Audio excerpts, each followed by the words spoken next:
Hey, toi qui regardes cette vidéo, tu dois probablement te demander pourquoi je devrais écouter une vidéo faite par quelqu'un que je sais pas c'est qui, que j'ai jamais rencontré de ma vie, et qui m'explique l'importance de la civilisation grecque et de la civilisation romaine. Tu dois te dire, c'est quoi l'intérêt et à quoi que ça va me servir? Eh bien, j'espère changer cette mentalité, puisque d'une part, tu vas voir à quel point que ces civilisations ont forgé notre société. Sans elles, on ne serait pas ce qu'on est aujourd'hui, mais également de voir à quel point qu'elles sont très présentes aujourd'hui. Et une dernière chose extrêmement importante, c'est que même si ces civilisations ont vécu il y a 2000, 3000 ans, il y a encore des choses à comprendre, il y a encore des éléments qui peuvent nous permettre de comprendre notre société d'aujourd'hui, mais avec un regard du passé. Je vous donne quelques exemples pour amorcer le tout. Je vais vous montrer maintenant à quel point la civilisation gréco-romaine est partout dans notre société. D'abord, est-ce que vous vous êtes déjà posé la question d'où provient notre langue? Elle vient d'où? Pourquoi on parle français ou le québécois? Eh bien, la réponse est assez simple. Ça vient du latin, donc de nos romains. 80% de nos mots proviennent du latin. Donc, si vous voulez bien maîtriser votre français, je vous conseille fortement de faire du latin. Ça m'a grandement aidé. Allons un peu plus loin. Dans la cosmologie, le nom des planètes, aujourd'hui, lorsque les scientifiques étudient les planètes, eh bien, on leur a donné des noms. Et ces noms, c'est les divinités romaines. Mars, Jupiter, Uranus, Saturne, ça vient donc de cette mythologie romaine, fortement inspirée par la mythologie grecque. Allons un peu plus loin. Est-ce que vous vous êtes déjà posé la question pourquoi on nomme lundi lundi? Pourquoi c'est mardi, mercredi? Ça vient d'où ça? Eh bien, probablement que vous l'avez présumé, ça vient encore de nos Romains. Et c'est encore les divinités. Je vous montre à l'écran donc le terme latin pour désigner chaque journée de la semaine. Vous avez donc à droite lunae dies. Dies, c'est le mot en latin pour dire la journée, le jour. Et vous avez lunae qui signifie la lune. Donc lundi, c'est la journée de la lune, lune et dit. Mardi, Martis dies, eh bien c'est la journée de Mars, le dieu de la guerre. Mercredi, Mercuri dies, la journée de Mercure. Iovis, Jupiter, et Vénéris, c'est Vénus. Donc nos journées de la semaine, tout ça vient de notre civilisation romaine, des divinités romaines. Et on peut aller encore plus loin dans notre culture d'aujourd'hui, on voit l'Antiquité un peu partout, même dans les films, les séries, les jeux vidéo, God of War, Assassin's Creed Odyssey avec la version en Grèce. Donc notre culture, les pièces de théâtre, etc., la musique, ça s'inspire encore énormément de notre civilisation gréco-romaine. Je vais vous montrer maintenant un autre exercice qui va encore enfoncer le clou pour vous montrer à quel point que ces civilisations sont présentes maintenant dans nos expressions, dans notre manière de parler. Passons maintenant à un court exercice pour que vous soyez un peu actif durant le visionnement de cette vidéo. Vous avez à gauche des expressions qu'on utilise dans notre langue d'aujourd'hui. Et vous avez à droite leur définition. Alors c'est assez simple. Je vous invite à faire pause à la vidéo et à lier les définitions aux bonnes expressions. Alors revenons ensemble. Donc première expression, œil de lynx. Qu'est-ce que ça veut dire? Eh bien ça veut dire avoir une vue perçante. Et contrairement à ce qu'on pense, ça vient pas de l'animal le lynx. Si vous faites une petite recherche, vous allez voir que le lynx, l'animal n'a pas une si bonne vision que ça. Eh bien, ici, le lynx, ça vient du nom Lyncée, un héros grec qui avait une telle vue qu'il était capable de voir à travers les murs et à travers les planches de bois. Alors, ça vient de nos Grecs et non donc de l'animal le lynx. Le deuxième, talon d'Achille, ça veut dire avoir une faiblesse fatale. Vous allez voir, Achille, qui va être un héros qu'on va aborder, est un héros grec, le héros le plus célèbre et le héros le plus fort de notre civilisation gréco-romaine. Et il s'est fait tuer en ayant une flèche à son talon, ce qui explique donc le talon d'Achille avoir donc cette faiblesse fatale. La troisième devait être un petit peu plus difficile, donc la Nike, qui veut dire la victoire. Et si vous enlevez le E accent grave, eh bien vous avez Nike. La compagnie Nike a bien utilisé donc le nom et son logo, puisque cela signifie la victoire. En effet, il y avait une divinité dans la mythologie grecque qui se nommait la Nike et qui représentait donc la victoire. Si vous remportiez un jeu olympique, si vous remportez la guerre, une bataille quelconque, eh bien vous allez avoir toujours cette représentation de cette divinité Nike qui représente que vous avez gagné. La quatrième, être narcissique, qu'on peut voir assez fréquemment, et qui signifie avoir un sentiment de supériorité. Et narcissique, ça vient d'un héros grec qui se nomme Narcisse et qui s'aimait énormément. Donc on voit cet sentiment de supériorité, cette adoration qu'on a pour nous-mêmes. Et la dernière, un travail titanesque, eh bien ça vient d'une tâche colossale. Les titans étaient des monstres, des géants qui parcourent la mythologie grecque et vous avez les divinités qui devaient affronter ces êtres extrêmement grands et extrêmement forts.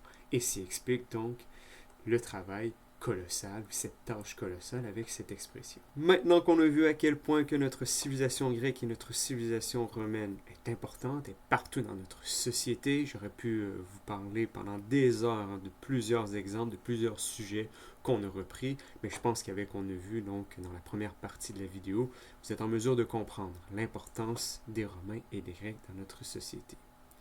Alors maintenant, je veux vous expliquer l'objectif. Pourquoi je fais cette vidéo? Eh bien, tout d'abord, je veux vous initier donc aux civilisations grecques et romaines. Et ensuite, je veux vous montrer leur intemporalité. Qu'est-ce que ça veut dire? Ça veut dire que ces civilisations ne sont pas cannées dans une période précise. On peut les étudier, les analyser et en ressortir des coutumes, des morales, des méthodes de pensée, des réflexions qui peuvent être utiles pour notre société d'aujourd'hui. Je fais une petite parenthèse, c'est ce qu'on fait quand on fait de l'histoire. On ne fait pas seulement étudier ce qu'on voit dans le passé, mais on est capable donc de connaître un peu plus l'humain d'aujourd'hui. L'humain ne change pas, c'est la technologie qui évolue. Alors lorsque vous faites de l'histoire, eh bien vous n'êtes pas complètement distancé de votre période. Oui, il y a l'aspect temps, mais on a l'aspect humain qui ne change pas. Alors cette partie intemporalité est extrêmement importante à comprendre lorsqu'on fait de l'histoire. Et vous avez donc notre sujet divisé avec deux grands sujets. Le premier qui va passer assez rapidement, ça va être le cadre spatio-temporel. Le cadre spatio-temporel, donc vous avez l'espace spatial, l'espace géographique, donc je vais vous parler un peu donc de la Grèce et de l'Italie. Et ensuite, temporel, donc le temps, de vous parler donc des grandes époques de la civilisation grecque et de la civilisation romaine. Mais après, la partie la plus importante, ce sera les auteurs anciens. Puisque durant l'Antiquité, vous avez des historiens, des philosophes, des géographes qui ont écrit et qui nous ont laissé donc ces traces écrites. Alors, mon but aujourd'hui, c'est de vous faire découvrir des auteurs anciens. Vous avez les deux à l'écran, Ovide et Homère, qui traitent donc principalement de mythologie. Moi, ça va être le sujet que je vais prioriser pour la capsule. Donc, ces mythes qui mettent en valeur deux héros, Orphée et Achille. Et avec ces mythes, je vais vous montrer cet aspect d'intemporalité, ces messages qu'on est capable de voir lorsqu'on lit les auteurs anciens. Allez, c'est parti, plongeons donc dans notre vif du sujet avec le cadre spatio-temporel. Voyons maintenant la partie géographique de nos deux civilisations. À gauche, vous avez une carte de la Grèce et à droite, vous avez une carte de l'Empire romain à son apogée. Alors, commençons avec notre Grèce. Vous voyez donc tout ce qui est en vert, c'est le territoire grec durant l'Antiquité.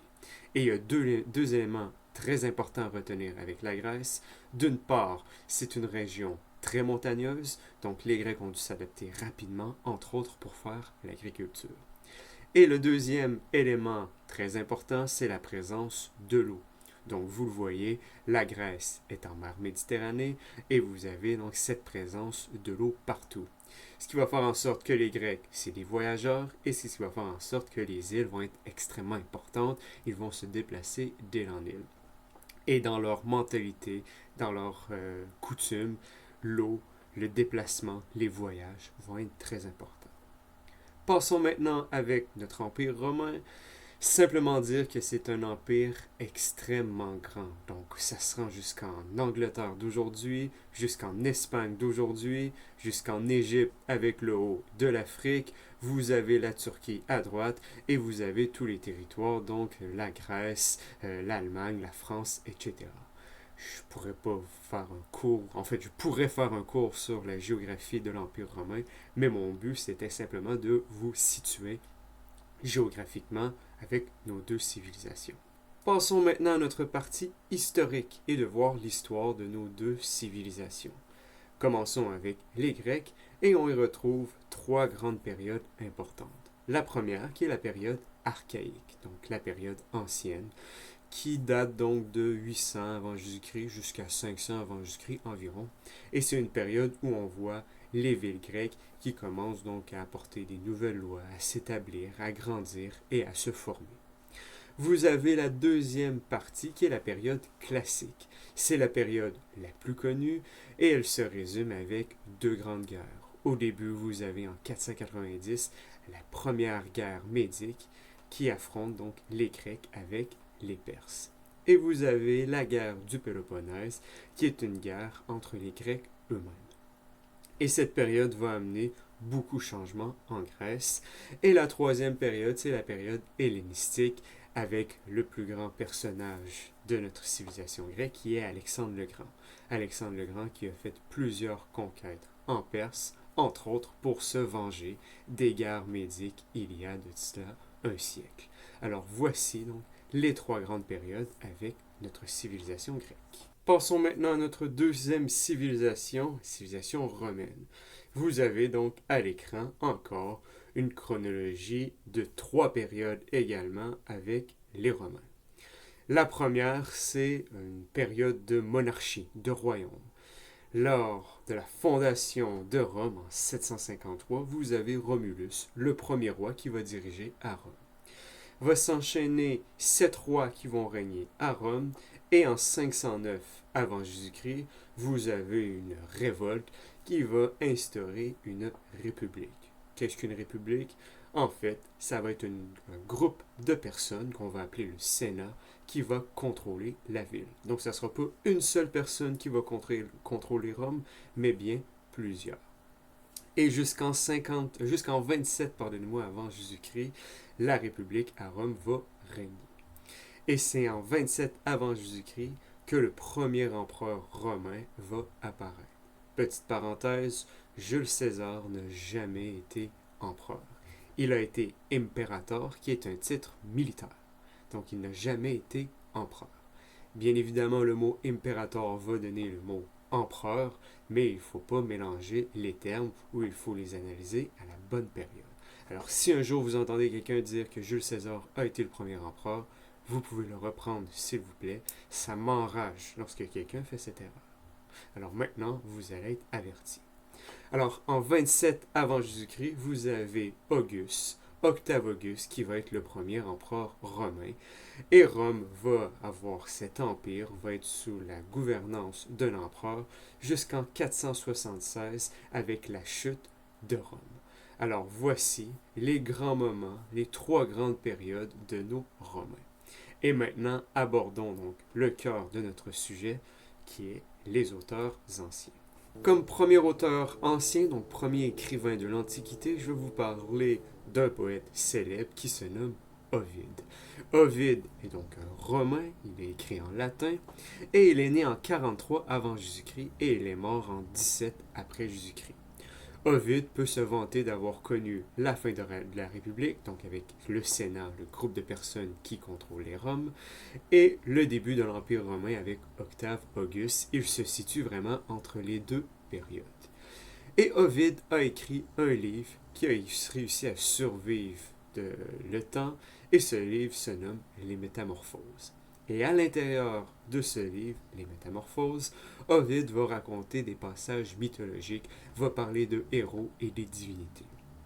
Et c'est dans cet extrait de ce livre que je vais prendre un segment, une histoire, et je vais vous parler donc du récit d'Orphée. Dans la mythologie grecque, Orphée est considéré comme le meilleur musicien qui existe. C'est un peu la Céline Dion du Québec. Orphée envoûte tout le monde avec sa belle lyre. Lyre qui est un instrument de musique à cordes. Vous avez une représentation à l'écran de Orphée qui joue de la lyre sur un sarcophage. Et un beau jour, Orphée va tomber en amour avec une mortelle qui se nomme Eurydice. Ils vont se marier, mais juste avant le mariage, Eurydice va être un peu fatiguée et elle s'en va se coucher dans la plaine, dans les champs.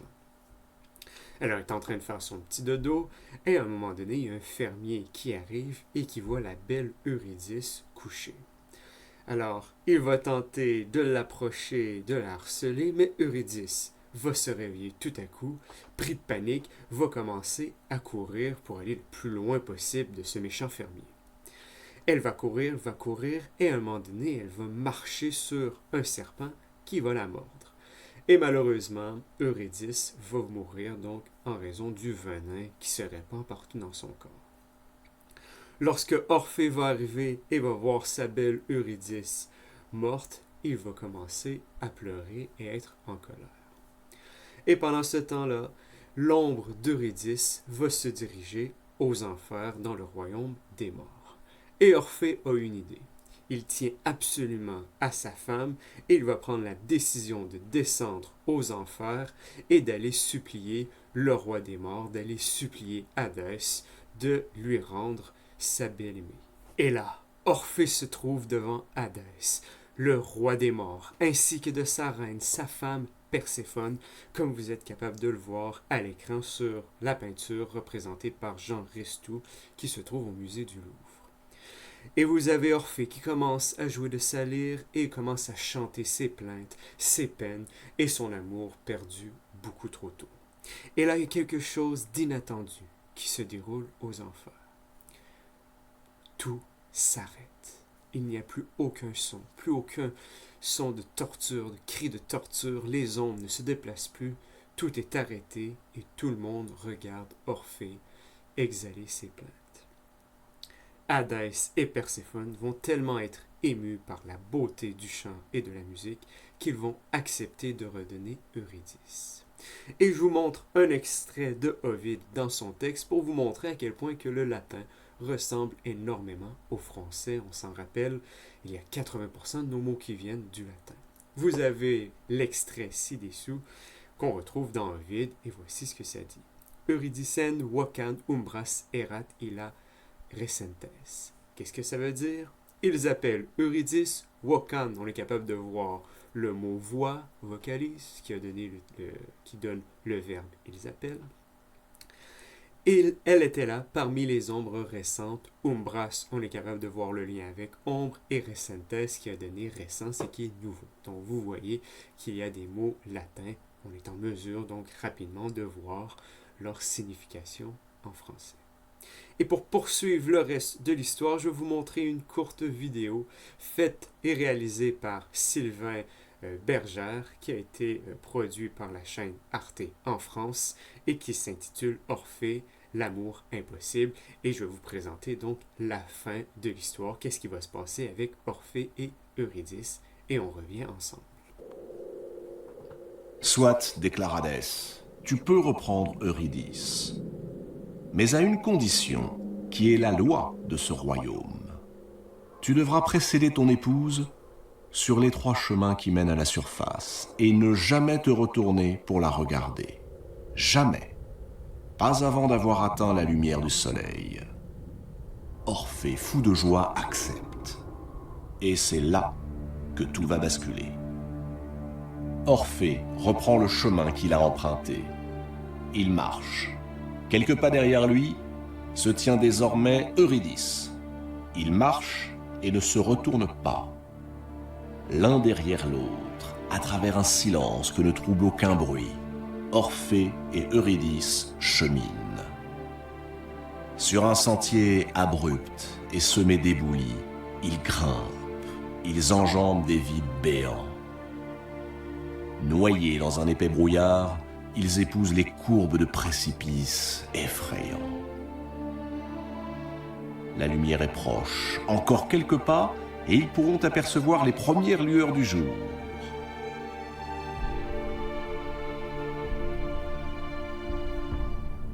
Et à ce moment précis, alors qu'il touche au but, Orphée se retourne et plonge ses yeux dans ceux d'Eurydice. Aussitôt, Eurydice, la malheureuse Eurydice, recule, effarée, les bras désespérément tendus vers Orphée pour qu'il la retienne. Mais il n'est plus de temps.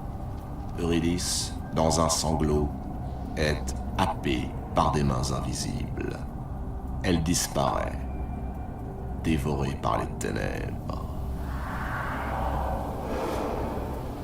Orphée se précipite, il plonge dans la nuit sans fond, et cette fois, se jette aux pieds du souverain des enfers et de sa reine. Il les implore.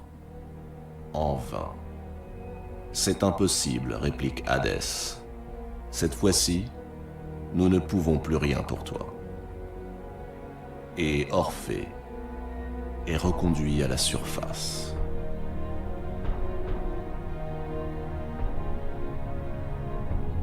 Par quelle folie Orphée a-t-il cédé à la tentation de regarder Eurydice? Pourquoi? Cette énigme, nul ne l'a jamais éclaircie. Mais elle témoigne bien de cette difficulté que rencontrent les mortels parfois. C'est quand tout semble gagné, lorsque les épreuves les plus difficiles paraissent surmontées et qu'il ne reste plus qu'un tout petit obstacle, banal, anodin, que la tentation du vertige l'emporte et renverse tout sur son passage. Orphée représente ainsi nos rendez-vous manqués, les amours ou les amitiés que nous avons laissés s'enfuir.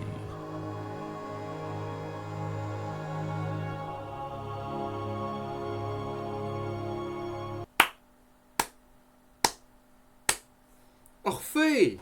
Pourquoi tu t'es reviré? T'étais si près de retrouver ta Eurydice. Dommage pour lui, dommage pour lui. Après, pogné une dépression, il était triste, puis il est mort en étant itinérant.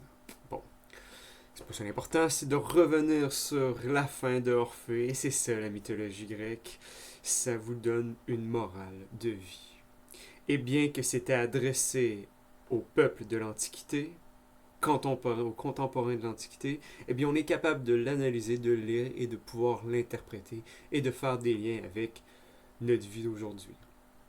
Ici, comme il a été mentionné dans la vidéo, on voit Orphée qui a accompli la plus grande partie du travail, la partie la plus difficile, et qui arrivait à la fin et qui était tellement confiant, assuré qu'il allait réussir, eh bien c'est là qu'il s'est viré. C'était trop facile.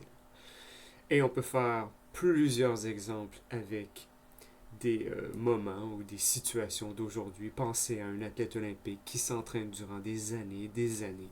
Il est en forme, il est enfin prêt. Et il fait sa course d'1 minute.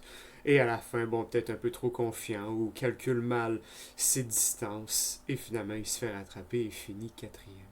Donc, c'est ces moments-là que Orphée nous montre, hein, que ce récit nous montre, qu'on arrive à la fin, qu'on est si près et que finalement, tout s'écroule. Maintenant, passons aux prochains auteurs anciens avec Homère. Notre deuxième auteur de l'Antiquité se nomme Homère. Homère aurait vécu au 9e, 8e siècle avant Jésus-Christ environ, et ça concorde avec notre période archaïque. Vous vous souvenez, c'est la première période lorsqu'on a vu la chronologie de la Grèce. On a peu d'informations sur Homère. On le sait qu'il était un naëde. Qu'est-ce qu'un naëde? Eh bien, c'est un poète. À cette période, on avait perdu l'usage de l'écriture en Grèce. Et il y avait des personnes qui, leur rôle, leur travail, c'était de promener de village en village et d'aller raconter des histoires à ces personnes. Il n'y avait pas vraiment de moyens de communication, il n'y avait pas de Facebook, il n'y avait pas de Messenger, il n'y avait pas de TikTok, whatever, n'importe quel réseau social qui existe aujourd'hui. Il n'y en avait pas. Il n'y avait pas beaucoup de méthodes de communication avec le reste du monde. Et les aèdes étaient cette méthode de communication. J'aime bien les appeler des Netflix sur 2 pattes ou des Disney Plus sur 2 pattes. Choisissez n'importe quelle chaîne que vous utilisez. Ces aèdes-là permettaient donc aux personnes d'entendre les histoires qui se racontaient dans le reste du monde. Homère aurait été donc cet aède qui se promenait donc de village en village. Autre information qu'on sait avec Homère, c'est qu'il aurait été aveugle.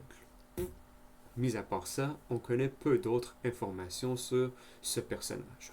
On doute même de son existence. Mais bon, faites comme si Homère avait existé. Il a composé 2 œuvres. Il n'a jamais écrit, mais il racontait. Il récitait, donc c'était tout de bouche à oreille. Alors, il aurait composé 2 œuvres que vous avez à l'écran, l'Iliade et l'Odyssée. Et aujourd'hui, nous allons voir une petite partie de l'Iliade avec un des héros qu'on a déjà vu dans la capsule qui se nomme Achille.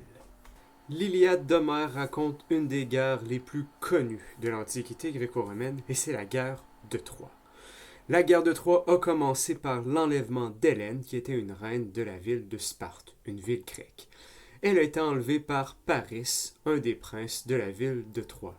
Vous avez à l'écran la petite étoile qui indique la ville de Troie, qui se situe en Asie et qui était l'ennemi juré des Grecs.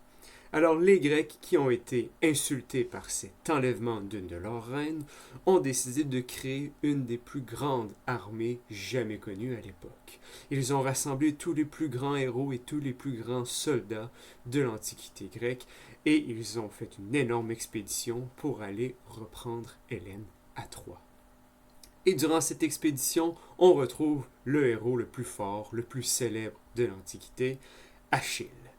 Et c'est donc avec ce personnage que j'aimerais donc aborder la deuxième partie des auteurs anciens avec Homère. Puisque durant une des batailles, une des nombreuses batailles qui se sont déroulées entre les Grecs et les Troyens, vous avez l'amant d'Achille. Eh bien oui, dans l'Antiquité grecque, l'homosexualité n'était pas tabou. Alors, on était fiers de sortir avec d'autres hommes. Et vous voyez, en petite parenthèse, qu'on a à apprendre un peu de ces civilisations puisqu'ils nous ouvrent l'esprit.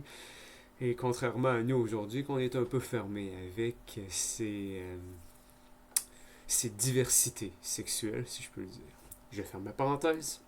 Donc, durant une des batailles, vous avez l'amant, l'amour d'Achille, qui se fait tuer par Hector. Qui est Hector? Hector, c'est le plus grand guerrier, mais du côté troyen.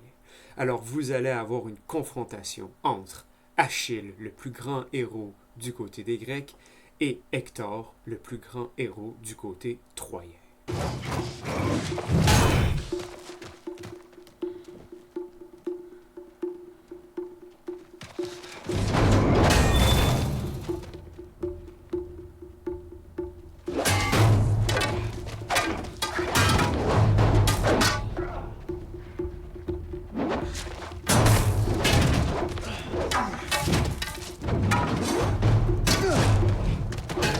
Vous venez de regarder une des scènes du film 3 réalisé en 2004 par Wolfgang Petersen entre Achille et Hector. Je vous spoil la fin, Achille va remporter et va tuer Hector. Et il va le ramener à sa tante. Et ça va amener une des plus belles scènes de l'œuvre d'Homère, de l'Iliade, donc la rencontre entre le père d'Hector, Priam, et l'assassin de son fils, Achille. Après avoir vu son fils être tué par le meilleur guerrier grec, Achille, Priam, qui est le roi de la ville de Troie, et qui est le père d'Hector, décide de vouloir récupérer le corps de son fils pour lui faire des funérailles propres. Alors durant la nuit, Priam va se camoufler, va se cacher et va entrer subtilement à l'intérieur du camp des Grecs. Et il va entrer dans la tente d'Achille. Et Achille va être assez surpris, puisque la première chose que Priam va faire, je vous lis la citation, « Aucun ne vit entrer Priam, il s'approcha d'Achille et lui embrassa les genoux, puis les mains, sans même se présenter. » Donc Achille était vraiment stupéfait de voir une personne rentrer, embrasser ses genoux et ses mains. Et Priam va commencer à parler à Achille et va lui dire finalement qui est le père d'Hector, pour ensuite arriver avec « Prends pitié de moi, j'ai osé ce que jamais nul mortel n'a osé, baiser les mains du meurtrier de mon propre fils. » Alors ici, malgré que Achille a enlevé la vie à son fils, ici, Priam va essayer donc de supplier Achille de lui redonner le corps de son fils. Ça doit être assez difficile comme père de faire exactement ce que Priam a fait. Et ici, la petite morale qu'il faut comprendre, c'est de respecter son adversaire. Vous êtes ennemis, peu importe, vous êtes quand même des êtres humains. Et c'est ce qui va réussir à changer la mentalité à Achille, qui va enfin remettre le corps d'Hector à Priam.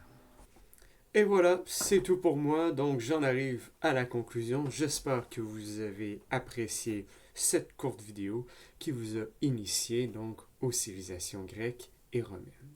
Alors tout d'abord, nous avons vu en amorce une activité ou plusieurs exemples qui nous montrent à quel point que ces civilisations ont forgé notre société et qu'elles sont présentes encore aujourd'hui, autant dans la culture, dans les sciences, dans notre français, notre langue, les expressions, etc. Ensuite, nous avons vu l'espace géographique de la Grèce et de l'Empire romain assez rapidement. On a vu également rapidement l'histoire grecque et romaine avec les 3 grandes périodes pour chacune des civilisations. Et ensuite, eh bien, nous avons analysé 2 auteurs anciens, Ovide avec le récit d'Orphée et Homère avec le passage d'Achille. Donc j'espère que vous avez apprécié, j'espère que ça va vous donner le goût de continuer à étudier, à lire, à vous intéresser sur cette magnifique période qui est l'Antiquité. Et j'espère pouvoir vous rencontrer, peut-être, qui sait, au Cégep, donc, puisque je suis professeur au Cégep Garneau. Alors, bonne fin de journée et au plaisir donc de vous voir.